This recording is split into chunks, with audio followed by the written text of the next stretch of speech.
Бүгүн дүйнө болуп көрбөгөндөй өнүгүп өсүп жатат. 21-кылым технологиянын өнүккөн заманы элдердин, жарандардын жашоо турмушу дагы болуп көрбөгөндөй жеңилдеп прогресс болуп жатат. Бирок ошол эле учурда динамикалуу өнүгүп жаткан глобалдашуу мезгилинде коомдогу бир жакшы өзгөрүүлөр менен катар эле адамзаттын жүрүм туруму, адамзаттын тартиби, алардын кулк мүнөзү, руханий дүйнөсүндө кемчиликтер, терс жактар пайда болуп баштады да.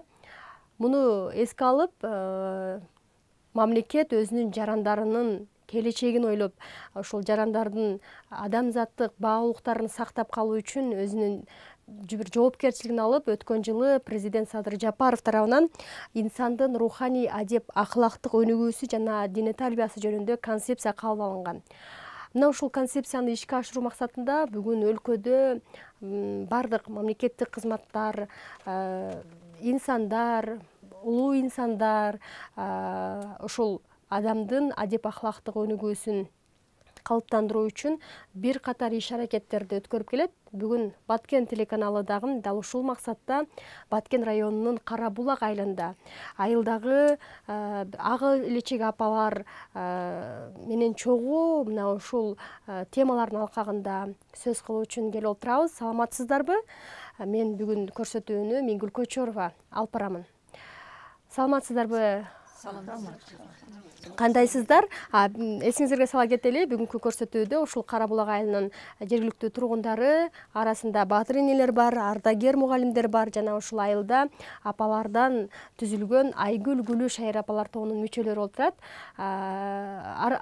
Урматтуу апалар, эжелер, өзүңүздөр билгендей, мына ушул мен башында айтып өткөндөй, бүгүн тилекке каршы ушул ар бир үчүнчү үй бүлө эки жолго түшүп, башкача айтканда ажырашып атышат дагы, анан балдар же атасыз же апасыз өсүп жатат да, анан ушул толук ата-эне мээримин албай жатат. Толук ата-эне мээримин албаган жаштар, азыркы балдардын эртеңки келечеги, биздин коомубуздун эртеңки келечеги кандай болот деген бир бүдөмүк ойлор ар бир адамдын жүрөгүн өйүп атат да, бүгүнкү бир чоң көйгөйлүү маселе болуп атат. Ошондуктан сиздер менен биргеликте биз ушул үй бүлө институту канткенде бекем үй бүлө курса болот, үй бүлөнүн ошол пайдубалы кантип башталыш керек, сиздер эми тажрыйбалуу апалар катары, ушул үй бүлөнүн түптөөчүлөрү катары сиздерди бүгүн топтоп отурабыз. Сиздерге рахмат ушул убактыңыздарды бөлүп келип бергениңиздер үчүн. Анда мен алгач Исмаилова Үрүнс эже, баатыр эне, ошондой эле ардагер мугалим, Кара Булак айылынын жергиликтүү тургуну Үрүнс апа, сизден сурагым келип турат да, үй бүлө кандай болуш керек? Үй бүлө институту мына ушул Кыргызстанда деги эле бекем үй бүлөнү кандай болушу керек да, мындай үлгүсү кандай болуш керек? Биринчиден ата менен эне себепкер болот. Үй бүлөдө ата менен эне баланы кандай тарбияласа, бала ошол тарбияда кетет. Ошол нукта жүрөт. Эми бирөөдүн кызын алып келип, аны өзүңдүн эмеңе салыштан өтө кыйын. Эми өзүңдүн балаңды кандай көрсөң, бирөөдүн баласынан ошондой көрүшүң керек. Сен азыркы жаштар көчөдөн эле сүйдүм менен күйдүм деп алып келе берет. Алып келгенди сен ошо балага, кызга сен үргөтүшүң керек. Кандай кылганда бирини бири туура түшүнөт. Кандай кылганда ошо бири менен бири турмушту алып кете алат.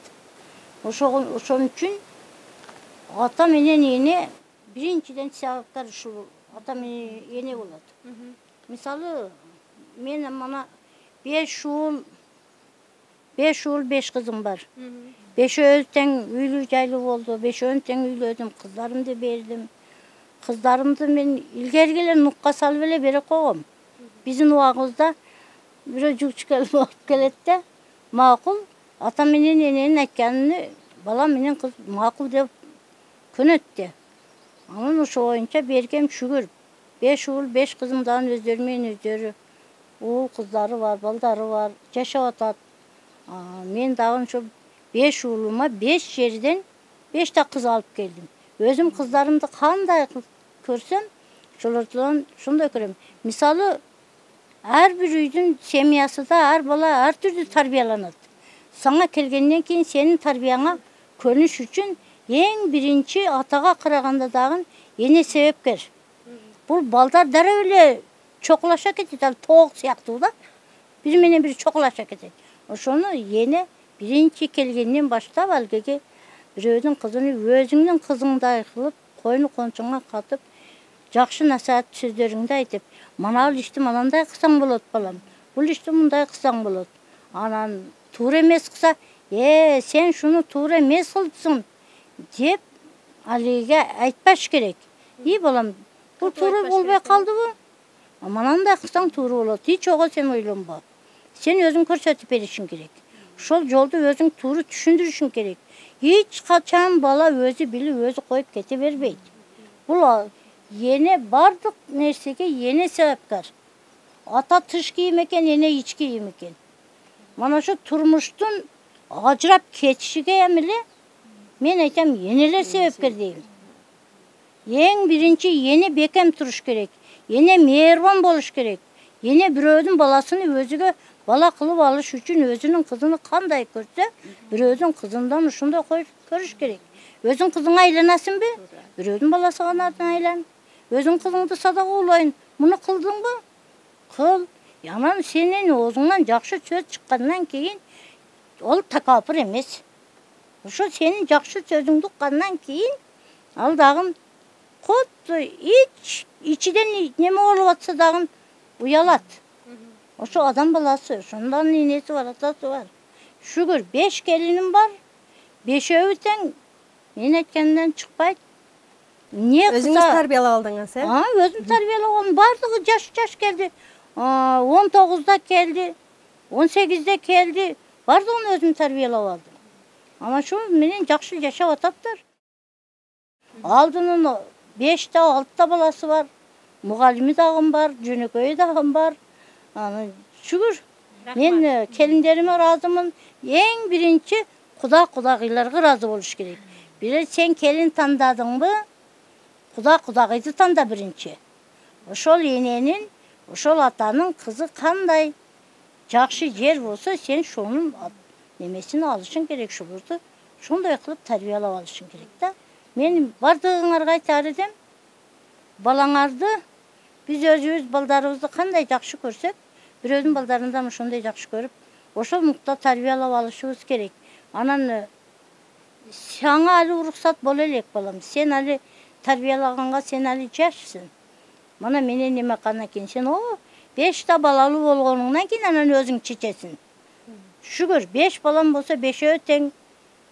Bir али семьясы урушуп, талашып, sen муну кылбадың, мен муну кылбадым. Анан мага муну алып бер, onu алып бер деген жок. Демек бул эненин тарбиясынан. Рахмат, Урунс эже, көз тийбесин үй бүлөңүздөргө, бактыңыздарга. Азыр мен Илязат эже сизден сурагым келип турат да, азыр биякта Урунс апа да айтты. Мурда жөн эле баягы ата-энеси жакшы, теги жакшы деп уулун үйлөп же кызын берип койчу да. Анан бүгүнкү күндө болуп жатат, мисалы анын үй жайы кандай, өзүнө токпу, ачпы дегенди бул жаштар гана эмес, ата-энелер деле карап атышат да. Туура айтамбы Илязат эже, сиз кандай ойлойсуз? Бүгүнкү күндө ошол үй бүлө курууда деги эле жаш үй бүлөлөр бирине бири кантип тандашы керек? Келин алганда, эми эки жашты үйлөндүргөндө şu tegini karaş gerek. Birinci şu tegini suraştırış gerek. Tegini suraştırıp, anan keyin imandığı, ınsaptığı, jerbi, şolarını suraştırıp, körüp durup, anan alış gerek. Emi biröөнүн баласын үйгө алып келгенден кийин да ошол балага жакшына гана жылуу, жумшак жакшына мамиле кылыш керек. Билбегенин үйрөтүш керек. Анан бийлик кылып атса макташ керек. Баягы бала менен кызды жосом келинди кагып силкип эле анын жаман жагын эле айтып тура бербестен, ошонун ушу жаман жагын жашырып, анан кийин жакшы жагын мактап, өзүгө бала кылып алыш керек да. Эми ушу үй бүлө өзү бекем болсо, ата эне өзү мындай тартиптүү, мындай бир жакшы адамдар болсо, ошол үй бүлөдөн жакшы балдар чыгат да. үй бүлө бекем болсо, мамлекет бекем. Үй бүлө күчтүү болсо, мамлекет күчтүү болот. Ошондуктан ушул ар бир үй бүлөдө өзү ата менен эне балага үлгү болуш керек да. Бала ата менен энеден алат да, ол үйдөгү балачы тарбияны ошолордон алат. Анан ошол үйдөгү ата эне кандайдыр бир туура эмес иштерди кылса, ошол бала ушундай болуп турбайбы деп, ошол тарбияны да ошол ата энеден алат. Ошон үчүн биринчи өзү мен оюм боюнча ата менен эне өзү жакшы болуш керек. Ата менен эне өзү балдарга туура тарбия бериш керек. Эч кандай бир жалган сүйлөө же бирөөнүн бир нерсеси көз артуу ошого нерсени вообще балдарга айтпаш керек да, тууралыкка, анан кийин тактыкка, анан ушундай тарбиялаш керек да баланы.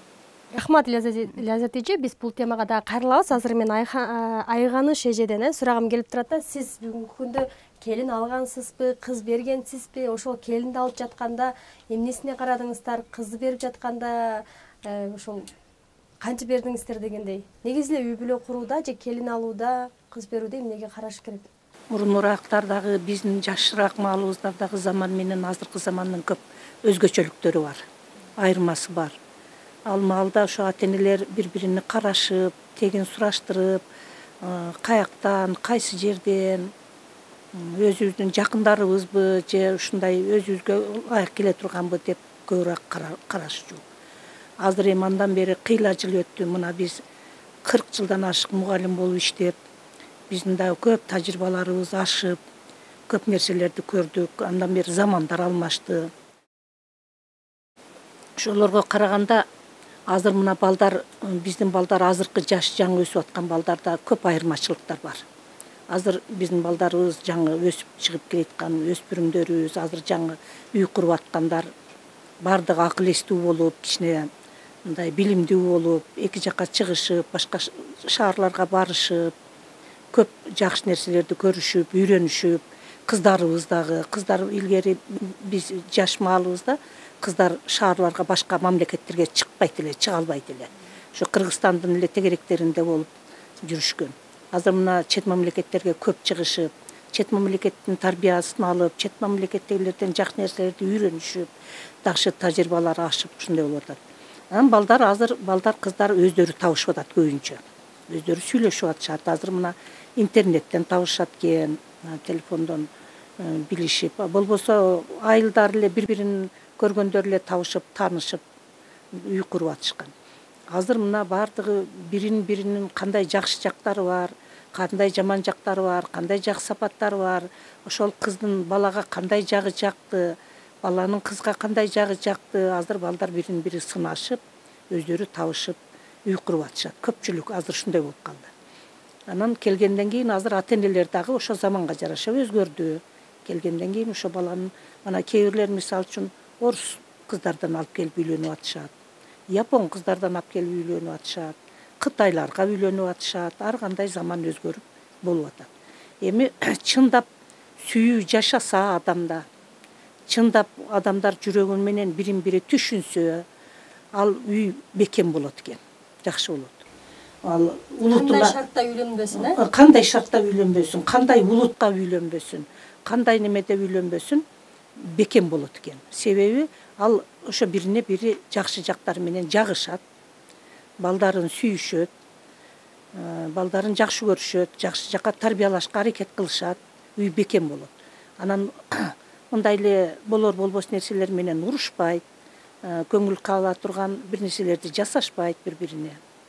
Мисалы, биз мынау эжекелер менен бирге биз 40 жылдай көп мектепте окуттук балдарды.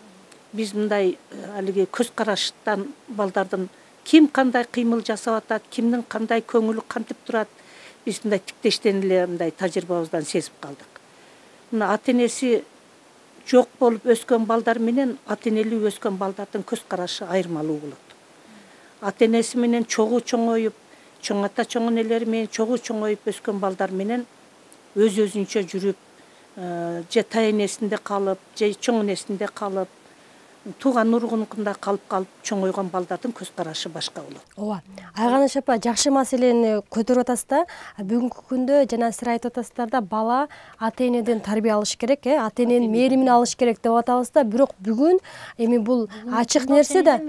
Ошо да бүгүн себеби ата-эне баары чет жерде жүрөт, Мисалы, миграцияда жүрөт, же болбосо ички миграцияда деле Бишкекте жүрсө, баласы бул жакта тууганыкында же сиз айткандай чоң энесиникинде бир жартылай мээрим алып калып атат да. Бул канчалык коркунучу бар мунун? Көп эле айырмасы бар. Көп эле айырмасы бар мында. Мисалы, биз өзүбүздүн жаш курагыбызга, өзүбүздүн иштеген тажрыйбабызга карата тарбиялайбыз. Азыркы өзүбүздүн балдарыбыз өздөрүнүн курагына жараша, өздөрүнүн заманына жараша тарбиялайт. Анан ар ким өзүнүн баласын өздөрү гана эң жакшы сүйөт. Чоң эне балдарды сүйөт, жакшы көрөт, тайэне балдарды сүйөт, жакшы көрөт. Бирок биз эмне менен сүйөбүз? Биз тамактарын карайбыз. Тамактарын жакшы кийинип турасыңбы? Эшикке чыксаң суук өтпөсүн, үйгө кирсең чечинип жакшына болуп отур, тамагыңды ич, тамагыңды же, анан эми бар сабагыңды даярда. Андан башкага мындай ашыкча нерселерге биз көз боло албайбыз. Мана башка чоң эне, чоң аталар дагы, башка тайэне, аталар дагы көз боло албайт менимче. Бул менин оюм. Анан биз өзүбүздүн түшүнүгүбүздө, өзүбүздүн ушу кандай жашап өткөн турмушубузга байланыштуу тарбиялайбыз. Анан шаарда жүргөн балдар анан эми балдардын айласыдан бизге каратып коюп, иштеп эми турмушубуз жакшы болсун, үй жайыбызды оңдойлу, бир балдарыбызга келечек түзөлү деп иштеп атышат. Алардыкы туура, жакшы. Бирок мен ушундай айтат элем. Мен көп жолу мына өзүбүз теңдүүлөргө ушинтип мындай маектешип отурганда айтам. Мени бир телевидениядан же радиодон бирөө келсе айтып койгулачы, мен бир сүйлөмдү бакырып айта турган сөзүм бар деп. Айтып алсаңыз. Азыр айтып алайын. Ар ким баласын өзү тарбияласын. Ар ким баласын өзү тарбияласын. Бизди ата-энени дагы кыйнайт. Мындай биз ошо балдарды канча баланы мына үчөөбүз тең бардык балдарыбыздын балдарын, кыздарыбыздын балдарын тарбиялап, чоңойтуп, азыр эми алар балалуу болуп, биз азыр чебирелүү болуп калган апаларыбыз. Чебирелерибизди сурап калдык азыр. Жакында Кудай кааласа кыбыра деле болуп калат жакында. Эми ар ким өзүнүн баласын өзү сүйөт. Мен ушуну айтам ар бир жашка.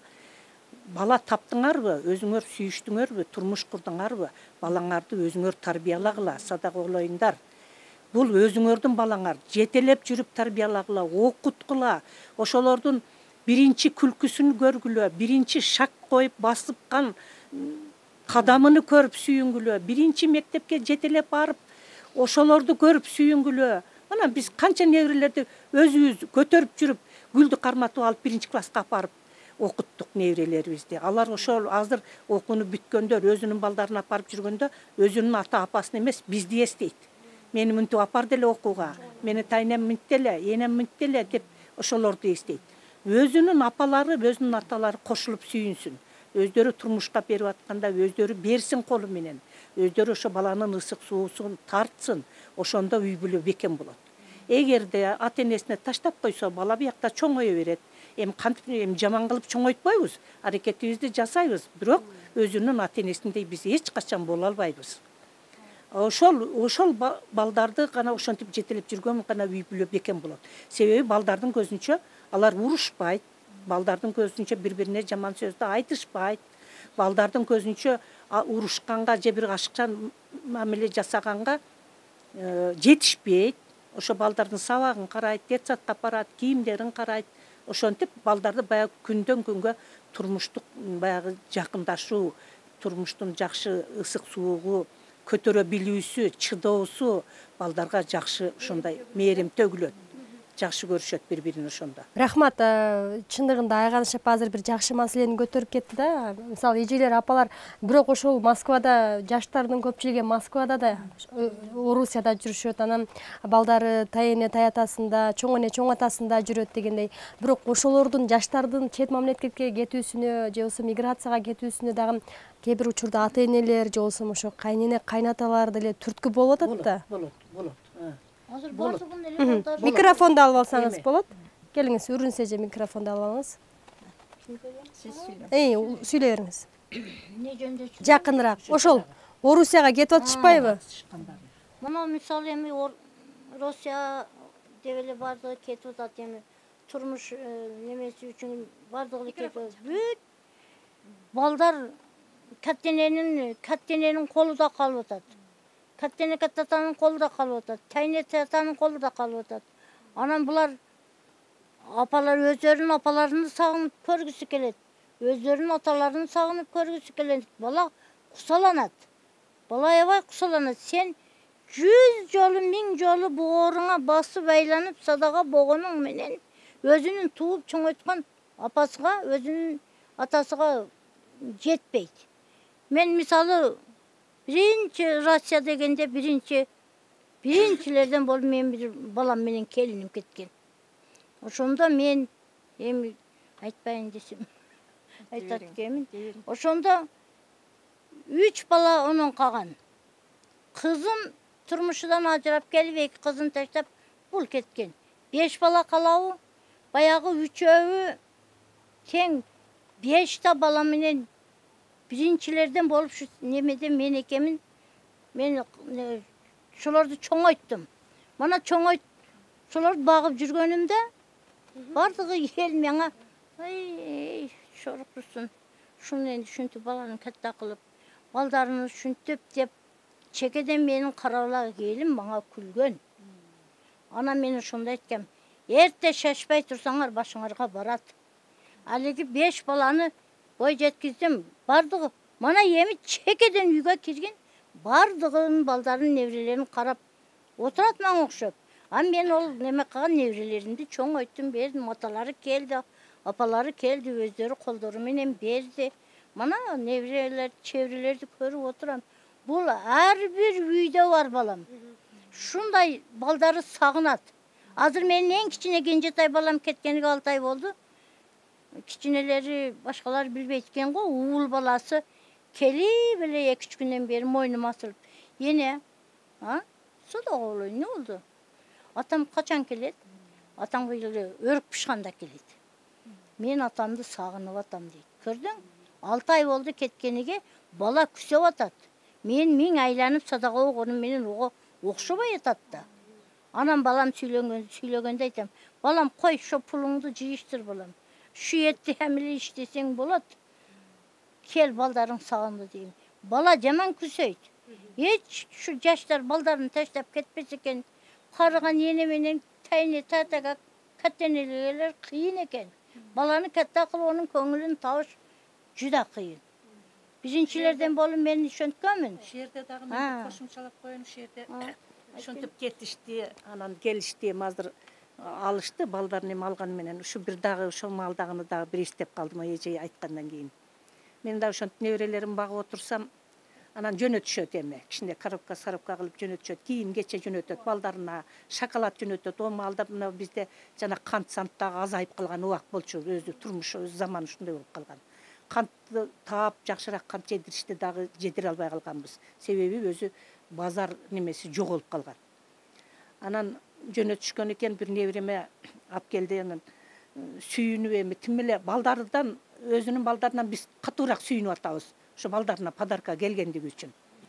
Анан коробкасын ачып, анан кийин футболка, шымпым, ошо шорт-портуктерди жөнөттүр, кийгизип, анан сүйүнүп тим эле путубуз менен басканыбыз билинбей, канатыбыз менен учкандай болуп сүйүнүп ушу балдарына кийим жөнөтүшүп атат. Акча жөнөтүп атышат деп. Анан футболкасын кийгизип, анан мына шоколаддарды жегиле мунунда деп көрүңөр, ушинтип силер тил алып, жакшына болуп ыйлабай жүрсөңөр биздин алдыбызда. Апаңар ушинтип жөнөтүп жүрөт десе, менин бир неберем, кыз неберем. Шундай карап туруп, бир кантты алып оозуна салбай койду. Ой, же кызым, эмне болду? Көрдүңбү апаңдар кандай жакшы иштеп атат десе, кийгизип койгон футболкамды алып туруп жерге ыргытып ийди.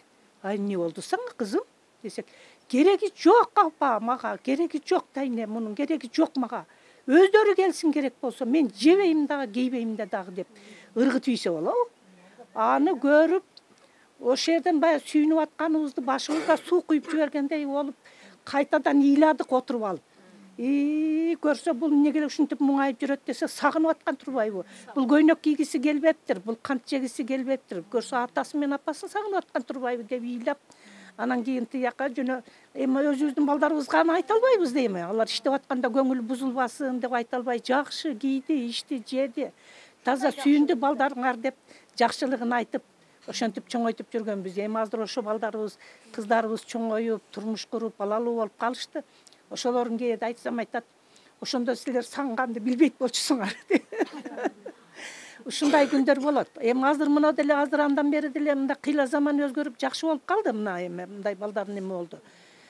Ошо эми анчалык эле болбой калды го, себеби мындай жол каттоо жакшы болуп калды. Мурунка караганда самолеттор менен энелери, тайнелери апарып келип атат. Өздөрү тез келип турушат. Мурунка караганда неме болду го? Баары бир бала өзүнүн ата апасын гана сагынат. Өздөрүнүкүн сагынат. Анан кийин бирден болуп аякка барып алышып, ажырап кетсе, анан же атасы келип, же апасы келип келсе, балдар өксүйт. Биякта калган баланы ойлош керек. Баягы кыз күйөө болуп, аякта жүрүп эле өздөрүнчө жүрүп, анан бала жөнүндө ойлоп ажырашып алышып, бири келип, бири калып, ушундай болуп келсе, баланын көңүлү чөгөт. Ал баланын тарбиясы мурункудай болбойт. Ушуну жаштар ойлонуш керек, ушу жөнүндө түшүнүш керек. Балдарыбызды мына биз азыр ата-энелер өзүбүздүн балдарыбызды ошого тарбиялашыбыз керек. Азыркы мына келин кыздар, балдарын чоңойтуп атканда өздөрү тарбиялуу болуш керек дагы, анан балага жакшы тарбия бериш керек. Ошондо гана турмуш куралып, катуу чыңдалат. Өздөрү жакшы, кичине эле кемчилдик болсо азыр кемчилдикти таап алышат. Ондай анча-мынча кемчилдик эмес ал. Адамдын колунан өлбөгөн адам кандай жолду таап оңолуп кетсе болот. Өлгөндүн гана жолу жок.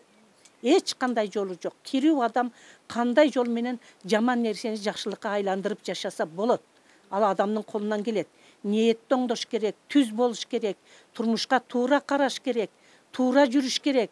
Анан балдарды туура тарбиялаш керек, жалганды сүйлөбөш керек. Ошондо турмуш бекем болот.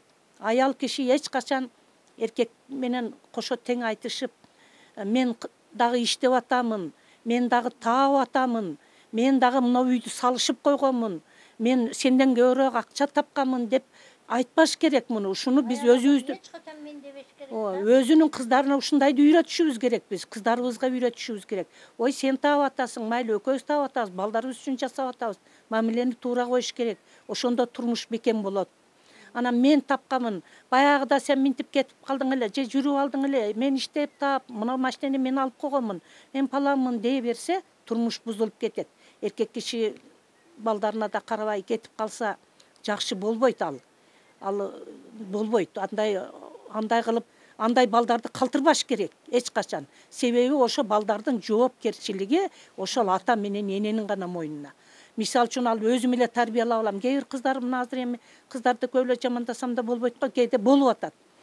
Мен багып алам, мен иштеп атам, мен Россияга барып таап атам, акчаны таап атам, үйдү алып койдум, машинени алып койдум, бар жогум бекем мен баланы атасы жок деле тарбиялап ала берейин. Тарбиялап ала берет. Ал бала эсен аман Кудайым өмүрдү берсе бекем чоңое берет. Бирок ал бала чоңойгондон кийин ал бала кийин жарты болуп калат. Ал атанын тарбиясын көрбөй калдыбы, ал жарты болуп калат. Ал бала дагы кийин дагы ал өзүнүн турмушунда ошол нерсени колдонуп кетиши мүмкүн. Андай болбойт. Ар ким өзүнүн балдарын ата, өзүнүн апасы апа болуп гана сүйө алат. Өзүн ушундай кыла алат. Айтат элем, ушу турмуш кургандан кийин 2 жаш ушу турмушту алып кетиштин жолу да болуш керек да. Айрыкча үйдө аял адам чыдамдуу болуш керек. Бардык жүктү, бардык ушу кыйынчылыкты аял адам көтөрүш керек. Ошондо гана ошол үй бүлө бузулбайт. Ошой күйөөсүнү дагы, балдарыны дагы ушу бардыгынын эсебин таап, эбин таап кеткен аялдар ушул үй бүлөсүнү эч качан бузбайт да. Бузбайт. Анан баягы жеңил ойлуулук кылып бир нерседен улам ажырап кеткенде ортодо бала эле кыйын болуп калат да. бала кыйналат. Бала же атасыны дей албайт, же апасыны дей албайт. Ушуну ойлош керек да жаштар, азыркы жаштар. Азыр чындыгында ажырашуу көбөйүп атат го. Ушуну ойлоп, мындай баланы ойлоп, анан кийин аял адам чыдамдуу болуп, турмушка өтө пышып, ушундай бир ынсаптуу, ыймандуу келиндер болсо, сабырдуу, туруктуу болсо, ошол үй бүлө эч качан бузулбайт.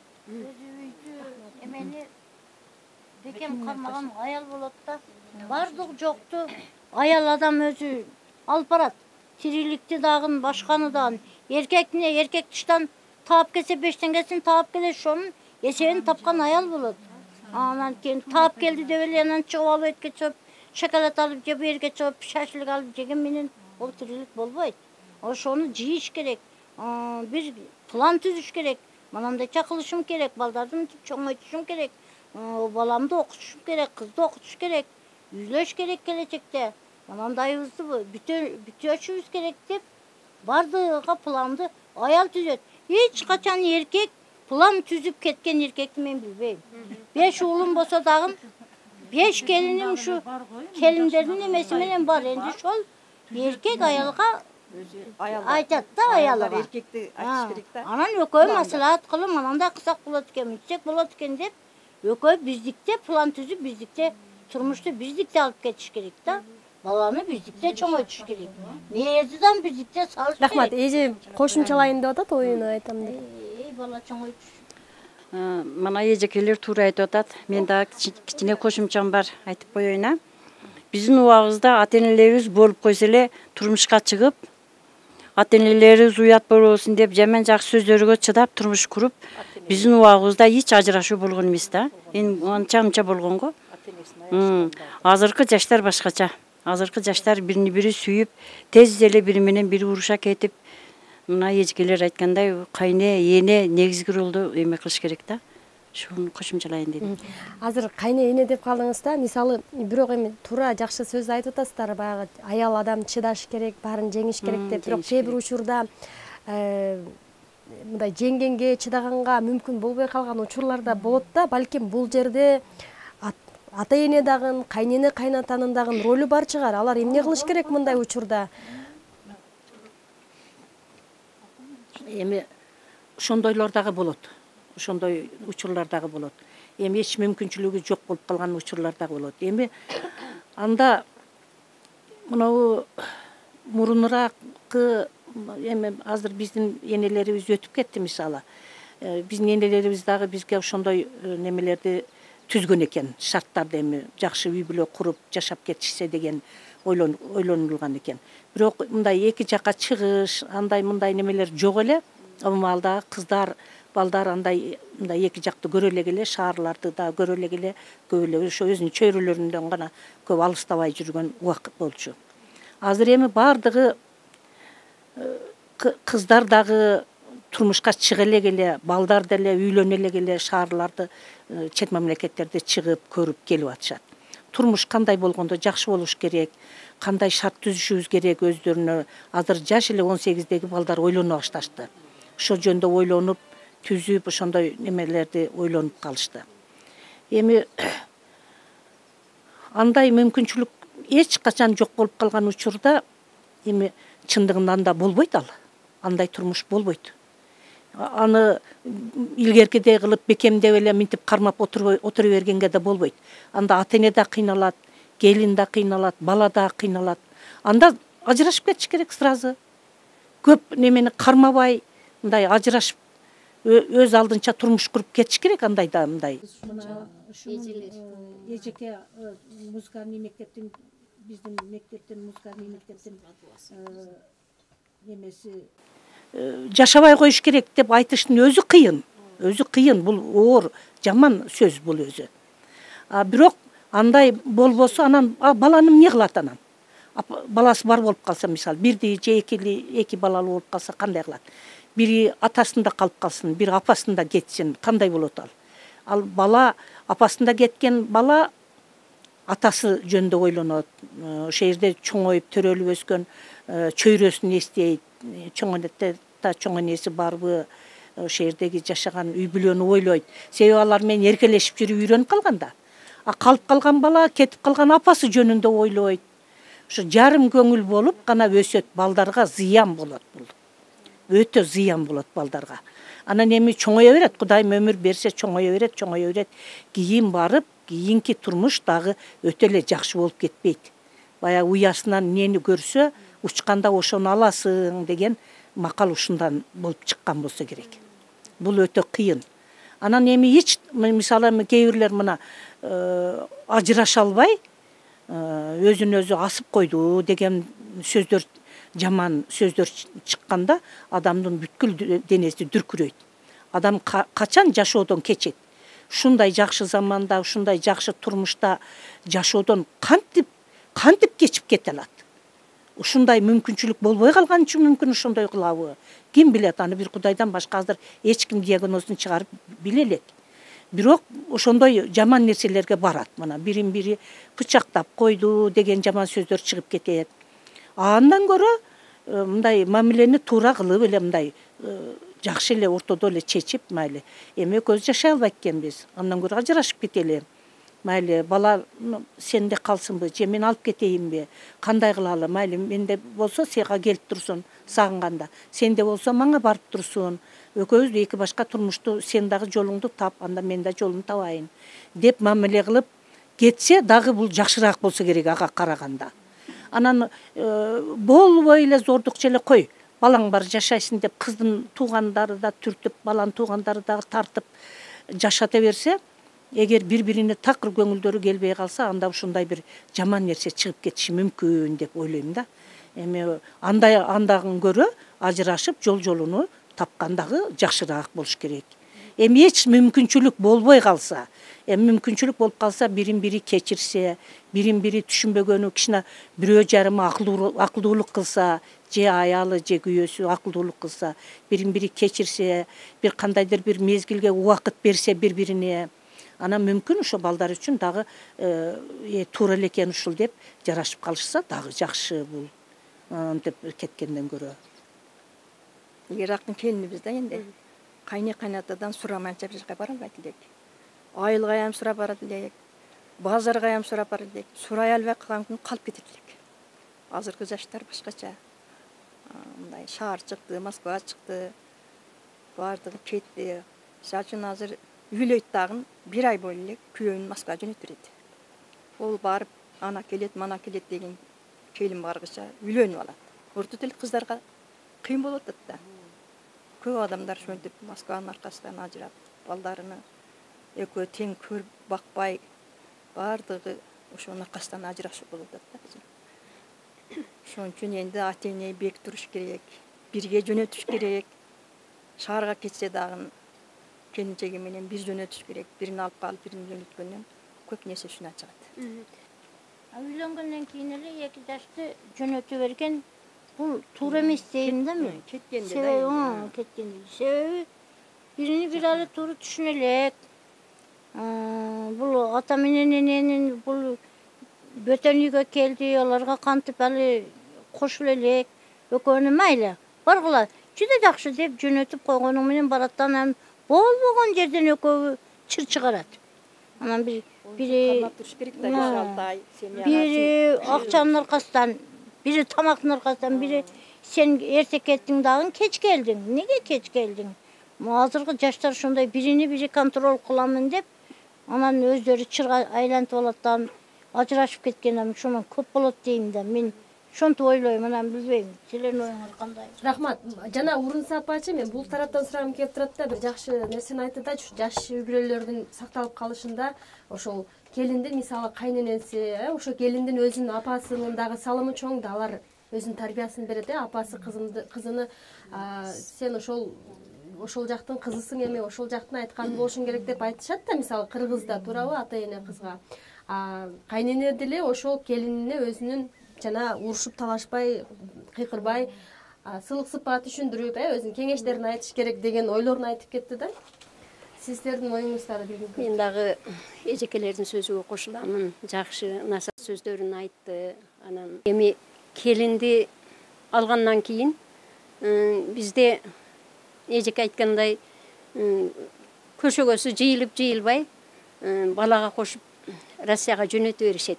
Акча таап келгиле, иштегиле, үй саласыңар, башка кыласыңар деп. Антпей эле илгери биздин убагыбыздагыдай кылып эле үйдө алып, али келин, кайнени таанып, кайне келинди таанып, билбегенин үйрөтүп, бала менен кыз эми кичине бири-бириге катуураак айтышып эме болуп кетсе, эне басып, кайне басып, кой балам, мындай болбойт. Ондай болсоң жашап кетесиң, мындай бири-бириңди кечиримдүү болгула, бири-бириңердин айтканыңарды уккула деп кичине бир нукка түшүргүчө Россия деп жөнөтпөй, жаныдан чыгарбай эле, али келин менен баланы алдыга эле коюп, ушуйте билбегенини билдирип, билгенини дагы, ой, сен жакшы кылат экенсиң, жакшы жасайт экенсиң, бу тамагың манандай бизге жакты, же болбосо мынааның жакты деп келинди көтөрмөлөп, ана ошентип эми билген насааттарын айтып, ата-эненин жанында болсо жакшы болот деген оюмду айтам да. Рахмат, мына абдан жакшы, баалуу, асыл ойлорду айтып өттүңүздөр. Мына үй бүлө институтун сактоо боюнча мына бир топ көйгөйлөрдү да айттык да. Эми мына ушул көйгөйлөрдү чечүүнүн жолдору барбы? Мындан ары кандай болот? Кандай кадамдарды жасашыбыз керек? Сурум эже? Мына эң жакшы маек болуп жатат. Мен эң бир мына эң биздин баатыр апаларыбыз, мыкты энелерибиз, эле картун отличникте эжекелерибиз отурат, чоң апаларыбыз. Ушулардын баардын ойлоруну, баарынын эмесини, көз карашыны мен өзүмө эң жакшы оң терс эмелерин албай, оң эмесин алдым да булардынчы. Себеби биз чын эле мына карасак, Кыргызстаныбыз шунчалык жүйдөдүк, кыйналдык, бирок акыры келип ак ийилет сынбайт демекчи Садыр Нуркожоевич Жапаров келип, Кыргызстаныбыз эң жакшы болуп оңолуп келе жатат. Кудай кааласа мындан ары дагы заманыбыз тынч болуп оңолуп кетишине биздин президент эң жакшы салымдарды кошуп атат. Мына ишсиздиктерге иш эме болуп атат бизгечи. Иш орундар түзүлүп атат. Мына мугалимдердин, медиктердин, ошондой эле мына пенсия, пособие дегендердин бардыгыны Кудайга шүгүр көтөрүп, элдин жаркын жашоосу жакшы оңолуп атат. Мына шаарда чет жакада жүргөн өзүбүздүн медиктерибиз кайда келип ордорунда иштеп атышат, мугалимдер иштеп жатышат. Бардыгыбыз эле азыр ушул заманда кыйын заман дейбиз, оор заман дейбиз, жок, иштегенге өзүнүн нугу менен кетип жатат да. Ойлойм да, мына пенсия мурда канча аз алчу. Мына Кудайга шүгүр азыр эң эле аз алган адам жок пенсияны. Шунусуга дагы бардыгыбыз ыраазы болушубуз керек. Мына пособие мурда канча эң бир аярлуу аз камсыз үй бүлөлөр алчу. Мына азыр чекеден эле баары эле алып атышат. Мен ошон үчүн мына Садыр Жапаровдун чыгарган закондоруна, немелерине терең ыраазычылык айтып кетемин. Кудай кааласа заманыбыз дагы өнүгөт, өсөт. Мына жаштарыбыз бардыгы шаарда, алыста мигранттарыбыз ушу биздин президентибиздин ушу кайрылуусуну окуп көрүп, мына чыгарган закондоруну жакырчылыкты жоюу деп атат, ысырапкерчиликти жоюу деп жатат. Ушундай нерселердин бардыгыны чет жакадагы биздин балдарыбыз, ака-укаларыбыз угуп келишип, өзүбүздүн Кыргызстанга кызмат кылышка ар кандай иш-чараларды өткөзүп, өздөрүчө бир жеке ферма ишканаларды ачып, ушундай биздин Кыргызстаныбызга кирешени жакшы келтирип жатышат да. Рахмат, Сурмеже жакшы пикирин айтып өттү. Мына айлык маяналардын көбөйүүсү, пенсия пособиялардын кошулушу, ошол биздин азыр жана буга чейин айтып жаткан балдарын бул жака атасыз жетим, тирүү жетим деп айтып коюшат да. Ошондой кылбай, ошо балдар толук мээрим алыш үчүн, толук тарбия алыш үчүн Орусияга барбай, ушул жерде дагы турмуш кечирсе болобу, улантса болобу деген суроону бергим келип турат да. Мына азыркы ажообуз бийликке келип 1 жыл болуп калды. Мына кече жакында эле ошо 1 жылдык отчет катары сүйлөп, канча биз эми пенсионер болсок дагы биз ошо илгери саясат менен жашап, мектепте иштеп жүрүп, ошого үйрөнүп калыппыз. Акыркы барды укпасак жакшы көңүлдүү жашоо болбой калат бизге дагы. Үйдө отурсак дагы угуп аябай сүйүнүп атабыз. Себеби биздин балдарыбыз бар. Себеби биздин кыздарыбыз бар, келиндерибиз бар, күйөө балдарыбыз бар, жакындарыбыз бар. Баардыгы бир кызматтарда иштеп, же бир жерлерде иштеп жүргөн бүт жаштарыбыз бар. Ушу баардыгы биздики, Кыргызстандыкы, мына ушу биз ушу отургандардыкы. Ушу балдарыбыз, кыздарыбыз ушу кана эме. Кана эле ушу эки жака темселеп ошентип кетип 100 000 рубльден алгандан көрө мына жерде 30 000 сомдон алып жашап, иштеп бала чакасын бакса кана эле ошол. Биздин азыр энелердин тилеген тилеги эле ушул. Азыркы биз сыяктуу карылардын тилеген тилеги эле ушул азыр. Бала чакабыз жай-жайында болсо экен. Биз эми аяка жөнөтүп коюп эле биякта деле тынч эле отурбайбыз да. Оюбуз оңго, санабыз санга бөлүнүп турат. Кантип жүрөт экен, кыш болду, аякта катуу суук экен, аякта мынча метр кар жаап коюптур. Кандай кылып иштеп атышат экен ушу балдарыбыз, кыздарыбыз. Эмнени жеп атат экен, айлыгы тийбей калыптыр, же минтип калыптыр, антип калыптыр дегенде биз кыжаалат болобуз биякта. Жөн эле ошолор мынчадан айлык таап атат деп жыргап жашаган кыргыздар азыр жок болсо керек. Мына азыр ар жерлерге заводдор курулуп атат десе, андан беш-бетер сүйүнүп атабыз. Ар жерге фабрика курулуп атат десе, мындан беш-бетер сүйүнөбүз. Мына биздин Баткенибизге дагы цемент заводдору курулуп атат экен. Мына биздин мына маале жакта, мына Таянкыштут жактарга мини электр гэстер курулуп атат десе, буга сүйүнүп атабыз. Жок дегенде 10 адам, 20 адам, 30 адам иштейт экен балдардан деп. Фабрикалар курулуптур, текстильный курулуп атат экен десе, буга сүйүнөбүз. Куд эле ушу биздин балдарыбыз, ушу биздин жаштарыбыз иштейт да аяка. Башка жактан бизге келбейт да. Ушулар баары иштүү болсо, бала чакасы менен ушул жерде 30 000 сомдон, 40 000 сомдон айлык алышып, өздөрүнүн тапкандарын өздөрүнө жумшашып, жакшы турмушта жашаса, биз кандай бактылуу болот элек. Биз кандай бактылуу карылардан болот элек, биз ошолордун ийгилигин көрүп отурганыбызда. Биз азыр ошол мына биздин ажообуз ошол кол коюп, канча жакшы нерселерге кол койду. Ошо кол койгон сайын биз үчүн, лишний биз үчүн, өзүбүз үчүн дегендей ойлоп кетебиз. Себеби ушул ар бир кыргыздын башында турат. Кары ата-энелер ушу жөнүндө гана ойлонушат. Ошо менин балам дагы шээрге эле келип, шээрден эле акча таап, шээрде эле бала чакасын бакса, анан бизди дагы жакшы караса, биз дагы жакшы ушул жерде ошо балабызды тиктеп отуруп, ошолордун кичине берген ысык чайын ичип, көңүлдүү отурсак деген ойлорду ойлошот. Биз мына мисалы үчүн биз дагы ошол жөнүндө ойлойбуз. Ошондой турмуш келсе, мына биздин Кыргызстаныбыз чындыгында 1-2 жылда жакшы гүлдөп кетет деген ой бар. Биз дагы отурганда, турганда дуа кылганыбыз эле ушул. Ушу Кыргызстаныбыздын чоңдору оңолсо экен, ушундай бир жана коррупция дегендер жоголсо экен. Эми 30 жыл кыйынчылык өтүлдү. Муну карапайымдар билбейт. Муну биз жашап келатабыз, эми жерди кыймылдатып, кичине 4-5 малды кылып алып, ушу балдарды окутуп, ушу эптеп септеп эле ушу жашоо 30 жыл өтүп кетти.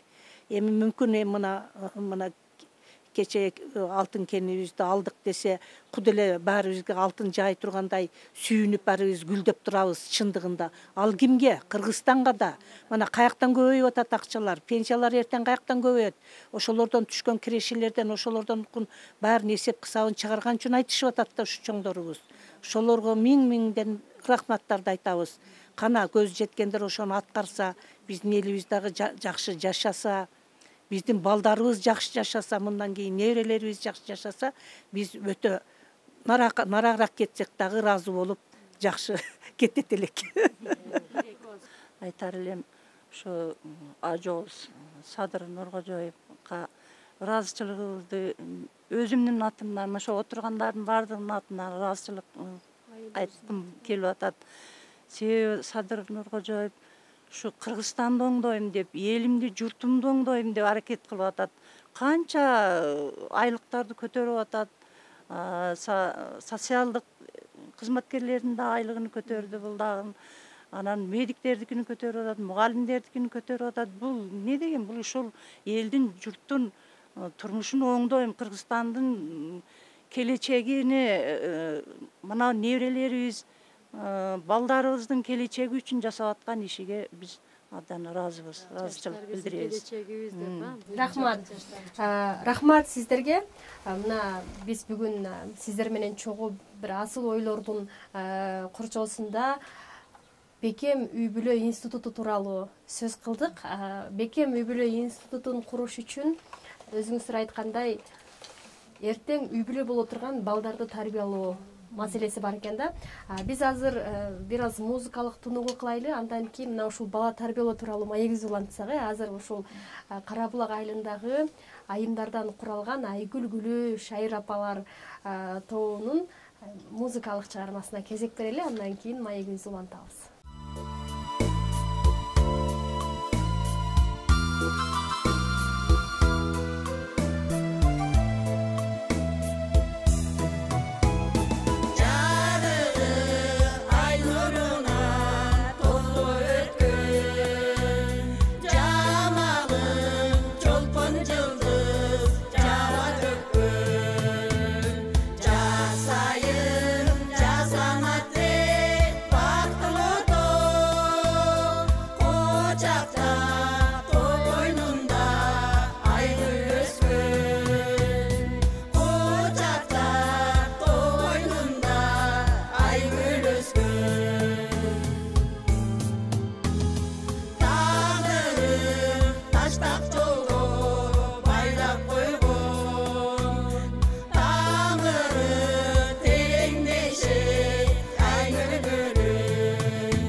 Бүгүн бала тарбиялоодо көбүрөөк биринчи орунга материалдык баалуулуктарды коюп жатабыз да.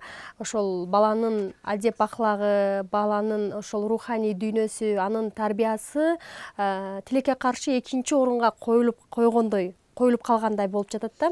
Биз бүгүн ушул маегибизди кайрылуу улантабыз. Кара Булак айылынын апалары менен бүгүнкү күндө, бүгүнкү учурда бала тарбиялоонун сырлары тууралуу сүйлөшкүм келип турат да. Эми сиздер айткандай коом улам өзгөрүп атпайбы? Эми СССР убагы деп атабыз, Союз учуру деп атабыз. Азыр эми 21-кылым ошол өзүнүн эми учуруна жараша бала тарбиялоо болгону менен, бирок баары бир адам баласындагы асыл сапаттар, баалуулуктар деген нерсе бар да. Ал илгертен келет, ал эч качан өлбөйт, өчпөйт дегендей. Ошондуктан бала тарбиялоо тууралуу сөз кылабыз. Баланы кантип тарбиялайбыз? Эжеге жөнөтүп берели. Бүгүн балдар кантип тарбияланып жатат? Азыркы заман балдары жакшы эле балдардан болуп чоңоюшуп атат. Илahim ошентип эле чоңоюп жүрө берсиндер. Буларга мен дагы ден соолук каалайм. Бардыгы жакшы балдардан болсун. кыздарыбыз жакшы кыздардан болсун, заманабыз тынч болуп, дайыма ушу жакшы күндөрдө жүрсүндөр. Биздин президентибиз ушуларды жакшы тарбиялап, жакшы иштерди көрсөтүп атат. Мен ошого тилектешмин. Балдарыбыз жакшы болсун, илайым, заманабыз тынч болсун, эли журтубуз тынч болсун деп мен тилеген тилегим ушул. Баланы кантип тарбиялаш керек? Сиз балдарыңызды кантип тарбиялайсыз мисалы? Жакыныраак койбоңуз. Мен дагы сәл мурунраак келиндердемин да энди. Сайыздын келиндердемин. Биздин убактагы балдар дагы башкачараак эди. Азыркы ушул маалдагы балдар дагы башка. Мен балдарымды тарбиялаганда отургула, мына эрте отуруп чогуу чай ичкиле десек, чайда отуруп чай ичүүбү. Азыркы балдар ондой эмес, мына шу азыркы учурдагы балдар. Бир басыле бирини бири урушуп кетет, бири ыйлайт, бири кой десең коркпойт. Биздин убактагы балдар, мен тарбиялаган балдар, кой отур, мына эрте отуруп чайды ич, мына эрте мынандай кыл, же эшиктен иштерди, мына атаң мынаны тайындап кетти десең, шону кылышат эди. Азыркы ушул учурдагы балдар мындан нары чыгып, өз билгендерин кылып, телефон ушу бирдеке кыл кармап отур, мына же сабак кыл десе, мен телефонду кармайм. Мен телефонду көрөм. Мен телефон менен сабак кыламам дейттер. Бу телефондон сабак кайсы сабакты кыласыңар десек, телефон чукуш менен оор азыркы жаштын балдары. Onu бербесең тарынат, ыйлайт. Анан телефонду берип коебуз. Ушинтип бала тарбияланып атат азыр жаштарда. Ооба, бүгүнкү балдар, бүгүнкү жаштар биздин эртеңки коомубузда, эртеңки келечегибиз. Демек, эртеңки келечек жакшы болуш үчүн азыр тарбияны жакшы бериш керек да. Кантип тарбиялашыбыз керек? Айганыш апа, сиздин оюңузду билгим келип турат. Ушу мына келиндер жакшы айтышты. Ошо мурунку менен азыркынын айырмачылыктарын айтты. Эми биз балдарды жашыраактан тарбиялап аткан маалыбызда телефон жок эле. Телевизор бир үйдө бир гана телевизор болгону, бир эле телевизор болгон. Анда дагы жана ак-кара цветной телевизорлор деле кийинирээк чыкты. Ак-кара телевизор ошол дагы бизге өтө чоң буюм эле, жакшы эле. Акыркабарларды, мультфильмдерди ошондон көрүшүп, балдардын убагы менен ошо мультфильмдерди көрүшөт эле. Биз анан көбүнчө ошо сабагың даярда деп. Бизде эмне кыйынчылыктар болгон экен? Биздин балдарыбыз чоңойгон маалда кружоктор жок эле. Айылдарда кружоктор жок эле, мектептерде кружоктор жок эле. Район центрлерине барып келип окуп, кружокторго бара албайт эле. Район центрлеринде деле аз болчу, кружок жок эле. Көп сабактардан аксашчу, мисалы, чет тилдеринен, орус тилдеринен аксашчу, жакшы мектептеги гана билим боюнча кетчү, ашыкча бир кошумча сабактар жок эле.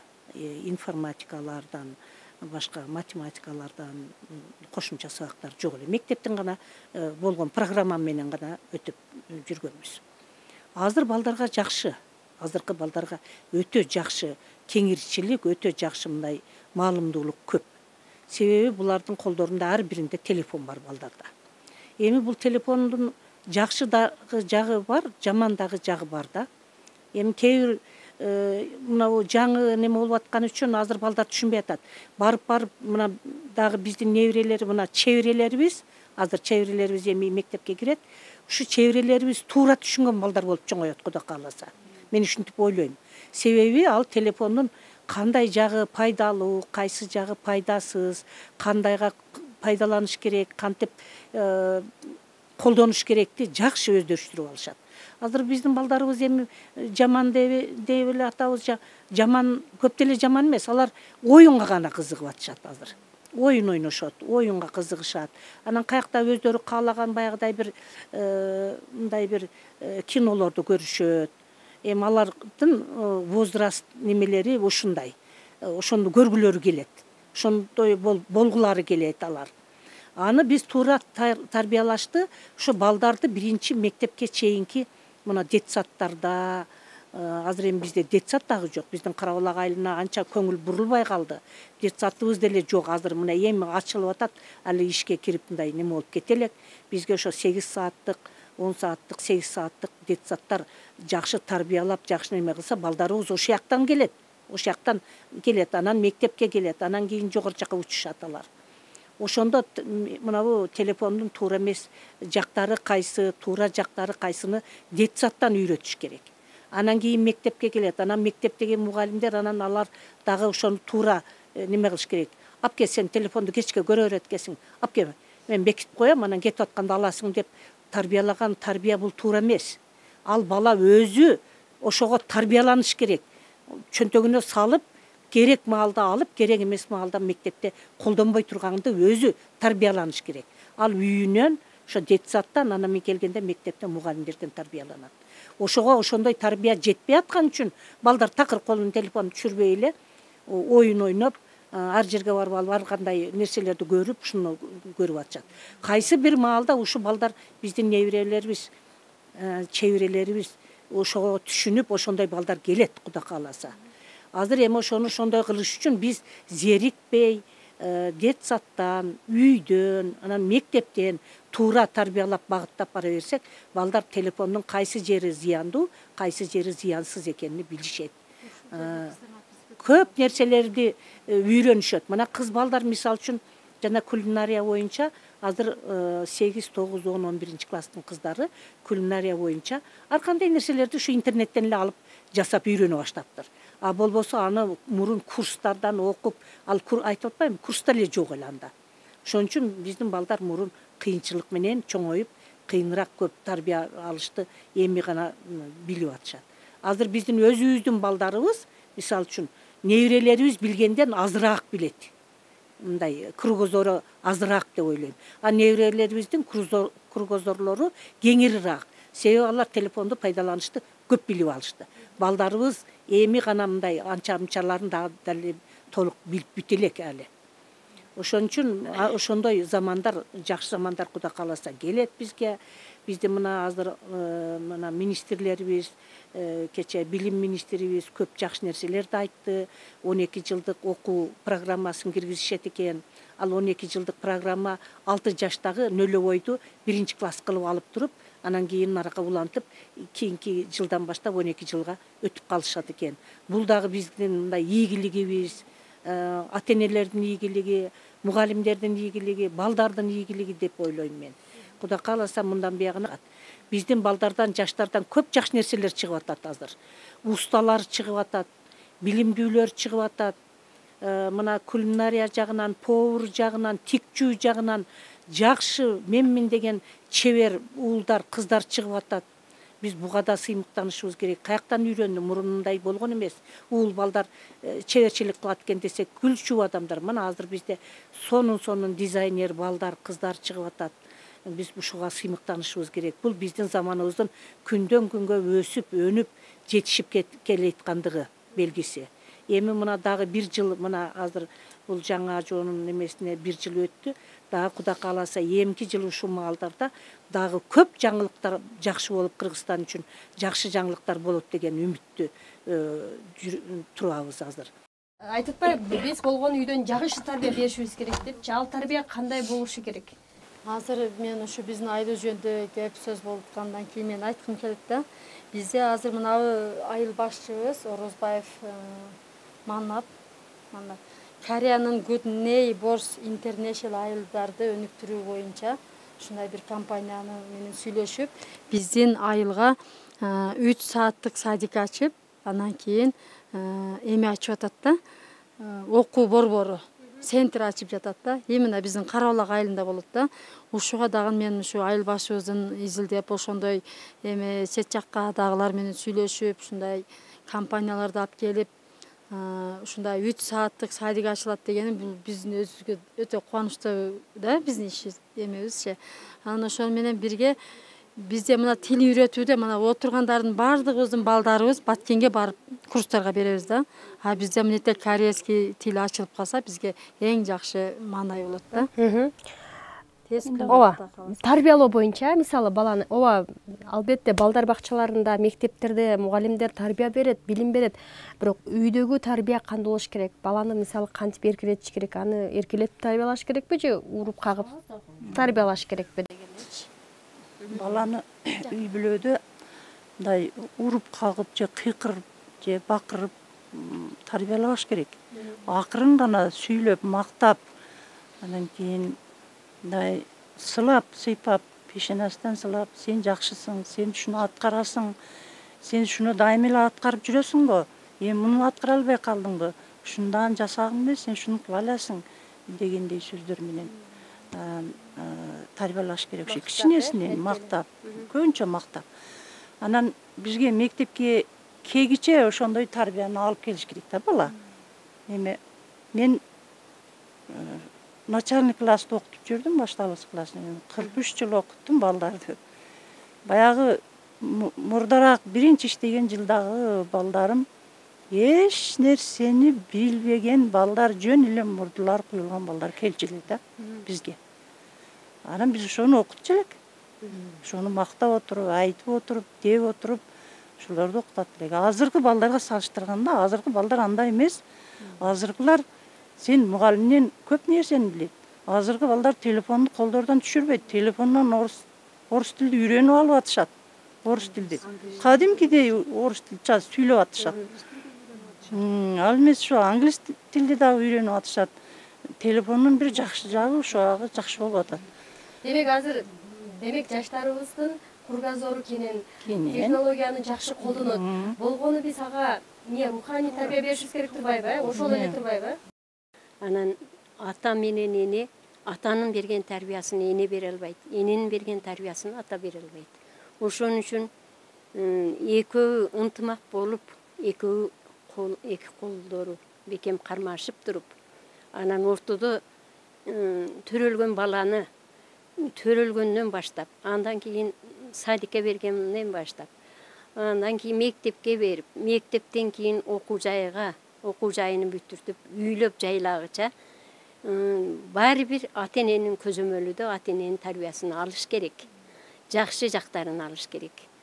Анан ата менен эне баланын алдыда жаман сөздү сүйлөбөй, анан бардык эле ата энелердин тилеги ошол. Балам жакшы болсо экен, кызым жакшы болсо экен, кызым бактылуу болсо экен, балам бактылуу болсо экен дейт.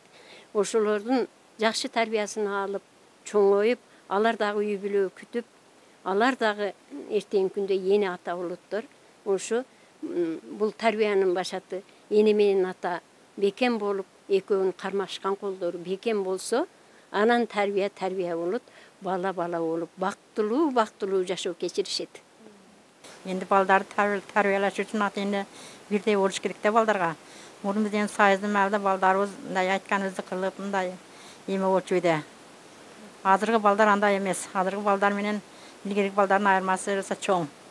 Азыркы балдарды енді алдап эме кылыш керек да, кетиш керек. Азыркы балдар телефон менен телефонду бар жокту көрүп билип, телефондон үйрөнүшүп, өздөрү билип, өздөрү коюп эме кылышат. Илгери биздин балдарды енді алга китепканадан китеп алып окуу эме кылчу эдилер. Азыркы балдар ондой эмес, китеп окубайттар, только телефон менен болуп ататтар балдар. Китепти эстерден чыгарышып эле телефон менен иштешип атат. Мен айтам, силер азыр ушундай окууга жеңил силерге. Биздин убакта ондой эмес эди. Биз эсепти мындай мээ башыбыз менен чыгарышып эдик. Силер азыр только телефон менен чыгарасыңар деп ал неберелериме ошентип айтам да. Бардығы балдар, кыздарыбыз бактылуу болуп, балдарыны өзү гана баксындар, эч качан ажырашпасындар. Ата эне менен жашаган балдар эң жакшы, эң тарбиялуу болуп өсүшөт экен.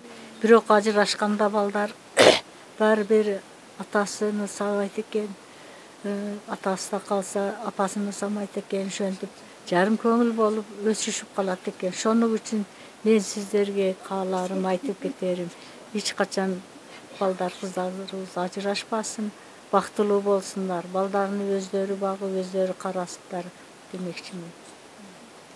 Рахмат. Нурузеже, сиз дагы ушул 10 баланы тарбияладыңыз да, эми өзүңүздүн тажрыйбаңыз менен бала тарбиялоо боюнча бир жыйынтыктоочу оюңузду айтып койсоңуз. 5-өөнү үйлөдүм. 5 кызды бердим. Анын бири Россияда жашап атат, семьясы менен. Калгандары шетте. Şu nevrilerim vardı özlerimin özdörü.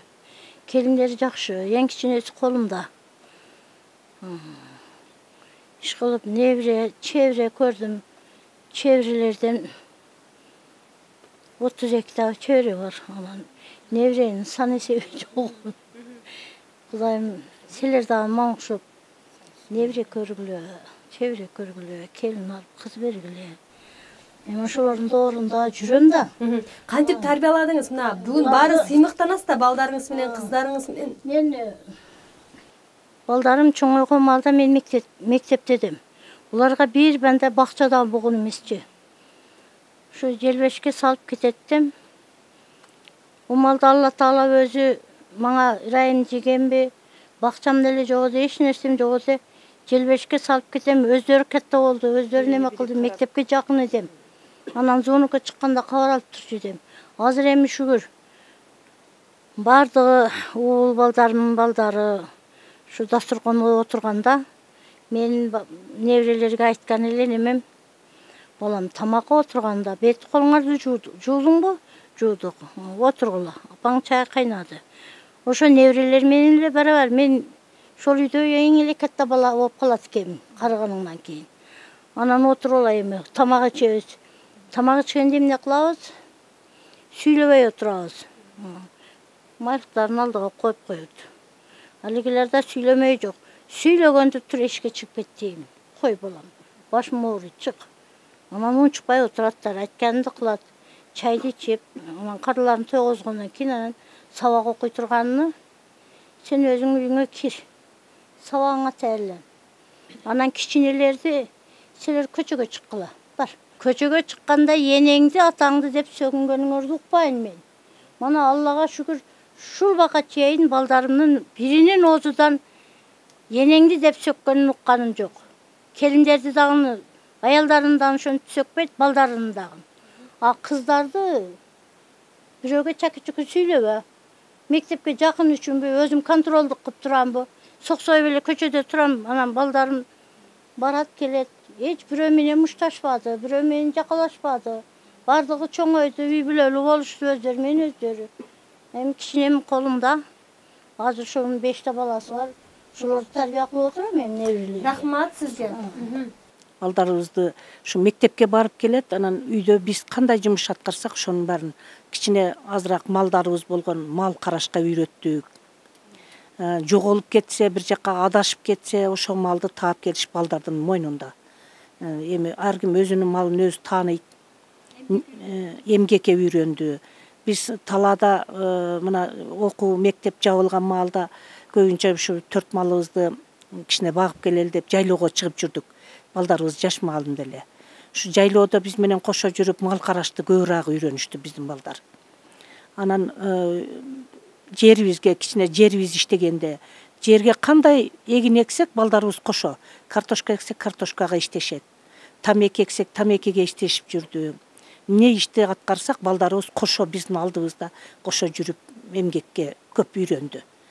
Анан мектепте окуп жүргөндө айттым го, жана кружоктор жок эле, биз ал кружокторго окутуп, башка бир нерселерге үйрөткөнгө андай мүмкүнчүлүк кружоктор жок эле.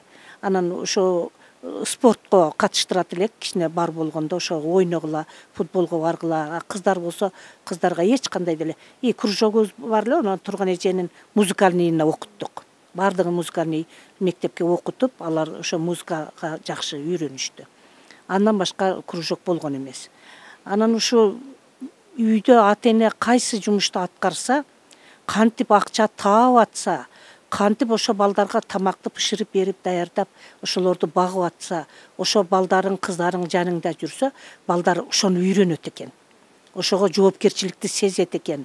Кантип биз нан таап келип ошолорго жегизип атканыбызды балдар биз менен кошо эмгекте жүрүп үйрөнүшүп калган. Мал карашты үйрөнүштү, жерге иштешти үйрөнүштү. Биз жок болуп калсак, мисалы үчүн биз бир башка бир жумуштар менен 1-2 күндүк жолго кетип калсак, же 1-5-6 күн жүрүп кала турган болсок, ошо балдарыбыз бирин-бири карашып, өздөрү бирин-бири карап, чоңдору кичинелерине тамак берип, төшөгүн салып, төшөгүн жийип, жаткызып, тургузуп, карашка үйрөнүштү балдарыбыз. Өз алдынчалуулукка үйрөнүштү.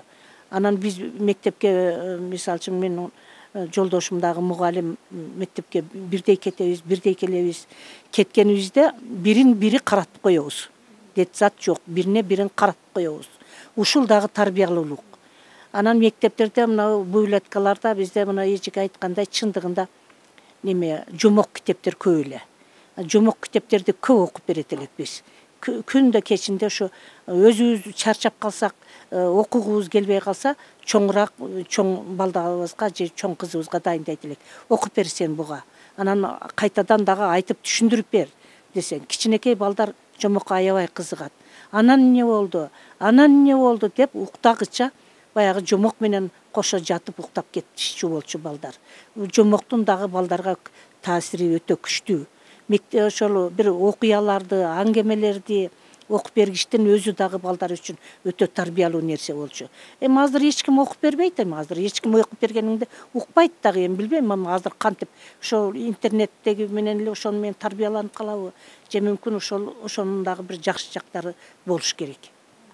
Ошондой тарбияларды неме кылганбыз. Мына биз мына 3 эжеке тең, азыр ушул жерде отурган 3 эжеке тең Айгүлташ менен Мурзапар агай Айгүлташты корукка алганда биринчи жолу ушу Мурзапар агайдын инициативасы менен ошо гүлүбүз корукка алынып, биринчи жолу биз алгачкы биринчи жол корукчулары биз болгонбуз. Ошо жака мына 3 километр, 5 километр аралыкка жөө басып барып, ошо балдарыбызды бирин көтөрүп, бирин жетелеп алып барып коруп жүргөнбүз. Ошондогу биз менен кошо коруп жүргөн чоңураак болуп калган балдарыбыз Айгүлдү бирөө үзүптүр дегенде үйгө келип өңгүрөп, үйгө жеткиче өңгүрөп ыйлашчу болчу. Үзүп коюптур деп.